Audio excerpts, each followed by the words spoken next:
Some truths don't need a podium.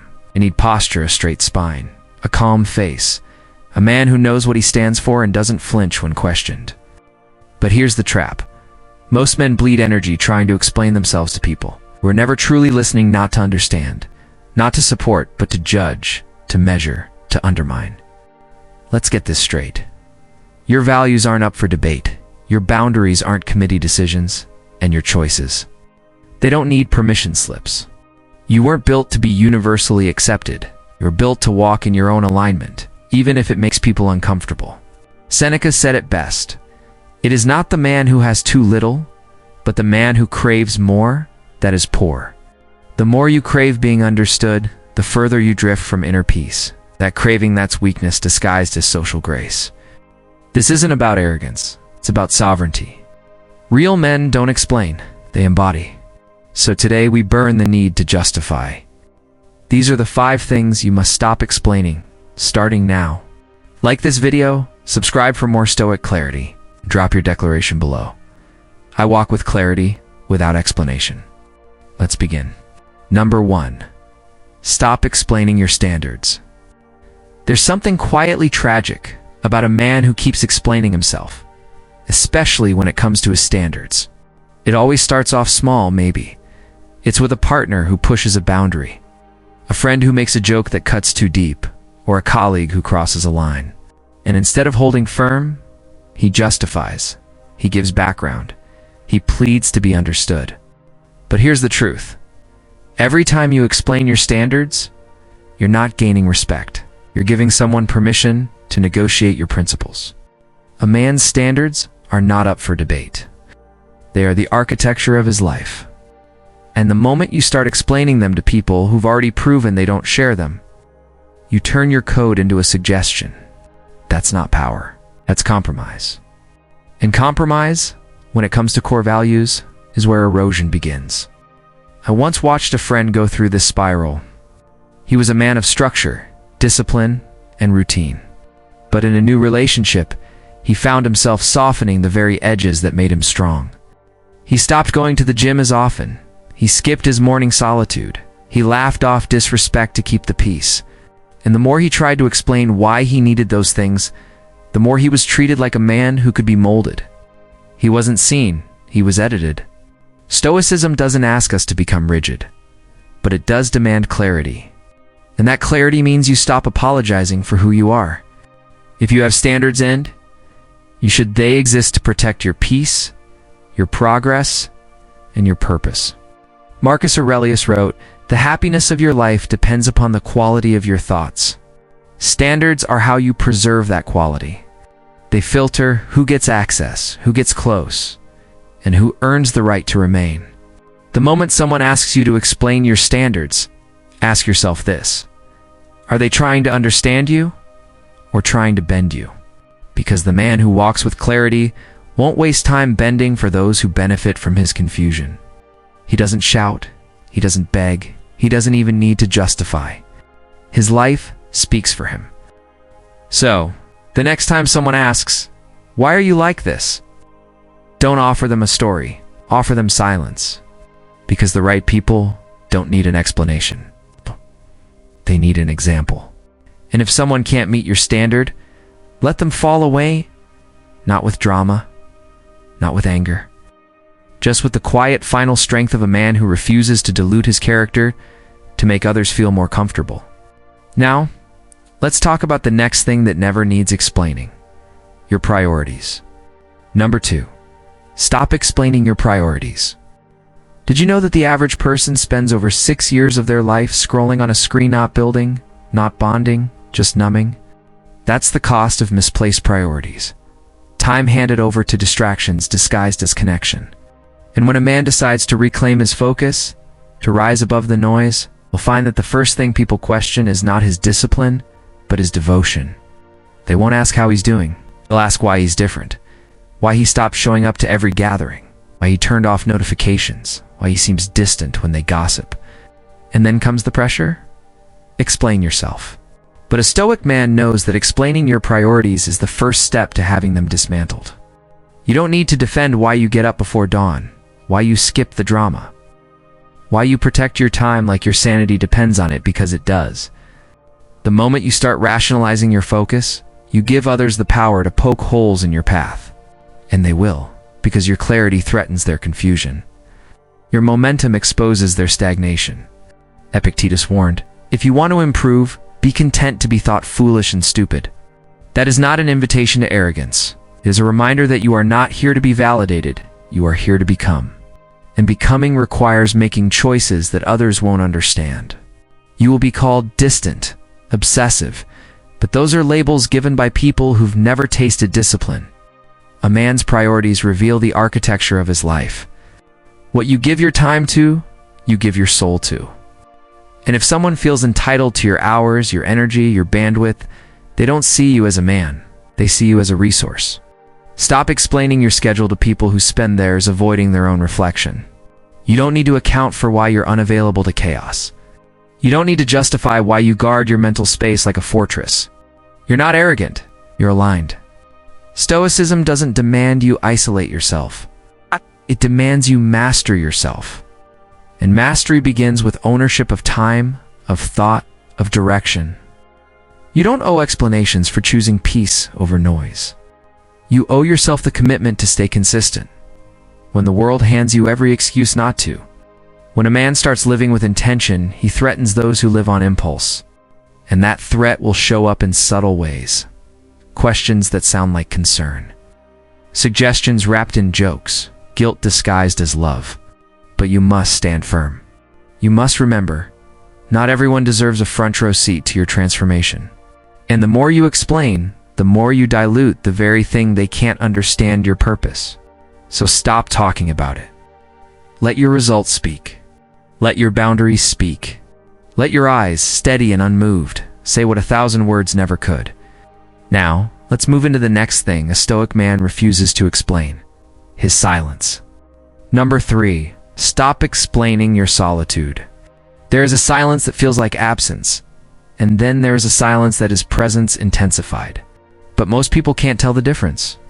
When a man begins to pull inward not out of depression, but out of discipline, it unsettles those who've grown addicted to his availability. They start asking questions, not out of care, but out of confusion.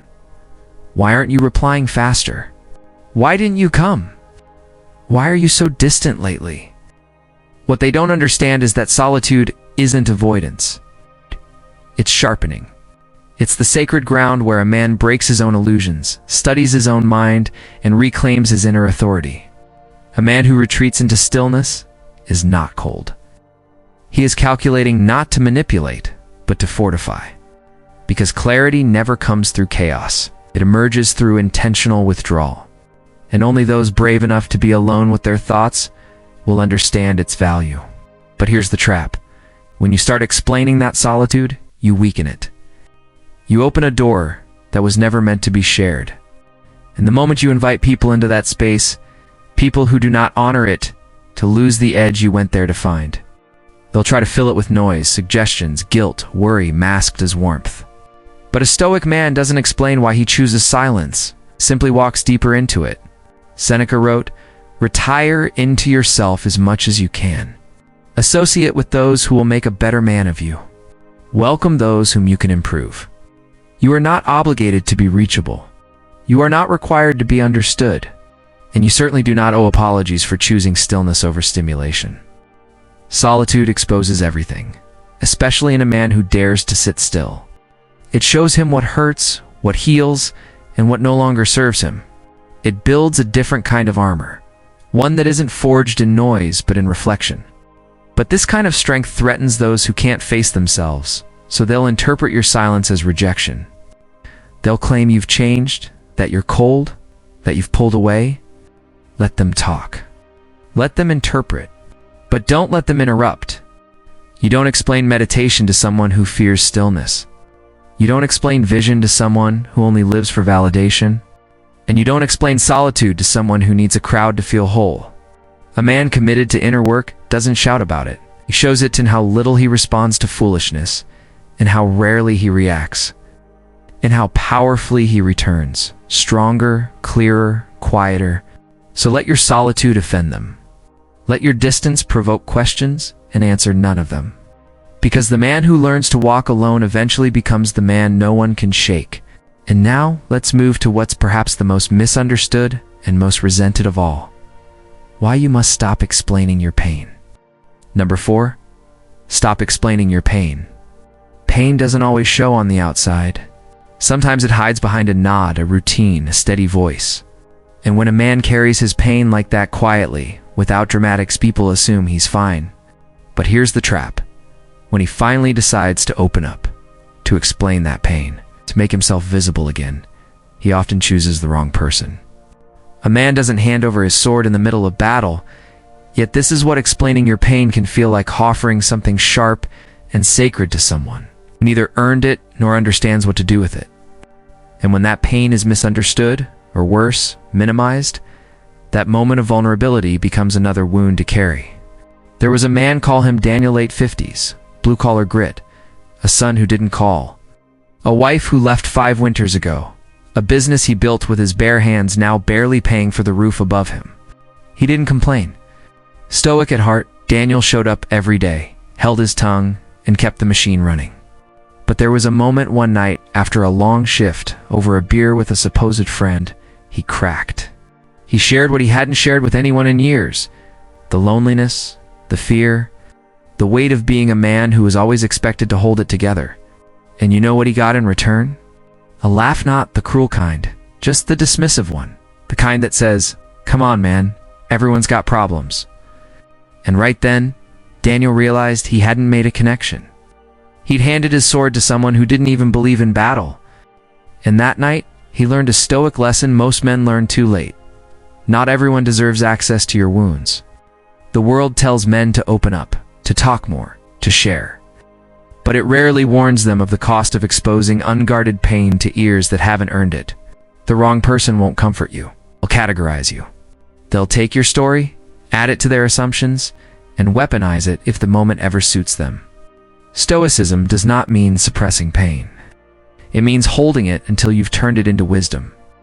It means sharing it only with those rare few who will hear it without judgment, without fixing, without using it against you later. Marcus Aurelius once wrote, "You have power over your mind, not outside events." Realize this, and you will find strength. That strength includes knowing when to speak and when to be silent. A Stoic man feels deeply but shares selectively. He does not wear his wounds like badges. He does not make confession a performance. He knows that healing is often a private rebellion, done in silence, done in solitude, done in moments no one sees. When you explain your pain to someone who doubts you, you give them ammunition. You invite critique when you needed compassion. You asked for understanding from someone who never wanted to understand you in the first place. And when that happens enough times, you don't just close off, you calcify. You stop trusting even those who might have earned it. That's why the wise man learns not to explain his pain to everyone. He writes, he trains, he walks, he processes in the quiet places where ego can't distort truth. And when he emerges, it's not with a scar he needs to show. It's with a strength you can feel the moment he walks into a room. So here's the truth most won't tell you. Some people ask how you're doing just to hear weakness, to feed their superiority, to reassure themselves that even strong men break. Don't give them that pleasure. Let them wonder. Let your discipline speak louder than your despair. Because the man who holds his pain with dignity is not avoiding connection. He's protecting clarity. And now, we move to the final form of power most people won't understand until it's too late. Why you must stop explaining your transformation. Number 5. Stop explaining your growth. There's something deeply threatening to people about a man who grows in silence, especially when he does it without seeking applause, permission, or praise. And that's exactly why you must stop explaining your evolution to those who haven't earned access to your process. Here's a fact most people ignore. The average adult only reads 1 full book a year, but watches over 1,000 hours of television. Think about what that says. Most people aren't committed to personal growth. They're committed to distraction. So when you start speaking with more clarity, withdrawing from shallow talk, or cutting off old habits, don't expect cheers. Expect confusion or worse, resentment. You'll hear it masked in subtle jabs.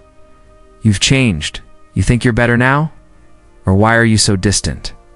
They're not curious. They're uncomfortable. Because your elevation is exposing their stagnation. And instead of rising with you, they'll try to pull you back down to the version of yourself that made them feel safe. But the Stoics were clear. You don't owe anyone your past just because they're afraid of your future. Marcus Aurelius wrote, "The impediment to action advances action. What stands in the way becomes the way." If their confusion or criticism stands in your way, it is not your job to pause and explain. It is your duty to proceed. Let their misunderstanding become your clarity. Seneca put it even sharper. As long as you live, keep learning how to live. That is not a group activity. Your growth is not a group vote. It's personal, private, earned in discomfort, and secured through detachment. When a man truly begins to evolve, he threatens every lazy narrative people have attached to him. They liked you when you were predictable, when you laughed at the same jokes, when you stayed in the same place emotionally. But now, you speak less, you read more, you think deeply, you reject drama, and suddenly you're too serious. That's not a flaw, it's a feature. Stop explaining why you don't show up to the same places, why you decline the call, why your circle is quieter now. You don't owe updates to people who didn't invest in your becoming. Let your absence be your explanation. Growth is a quiet revolution. It doesn't knock. It doesn't announce itself. It just removes you from what no longer serves your higher path. So remember this. When a man stops explaining his transformation, he steps fully into it. He's no longer negotiating, he's executing. And no one who truly values your soul will demand a transcript of your evolution. Conclusion: the power of silence. Some truths don't need a voice, they need a spine. You weren't born to keep handing out disclaimers like coupons for your worth. You were born to move with clarity, not seek permission for it. Every time you explain yourself to someone who isn't listening, you shrink a little, and the world doesn't respect a man who shrinks. It forgets him. Let your silence speak.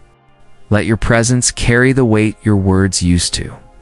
Because a man who knows where he's going never has to justify the road he's walking.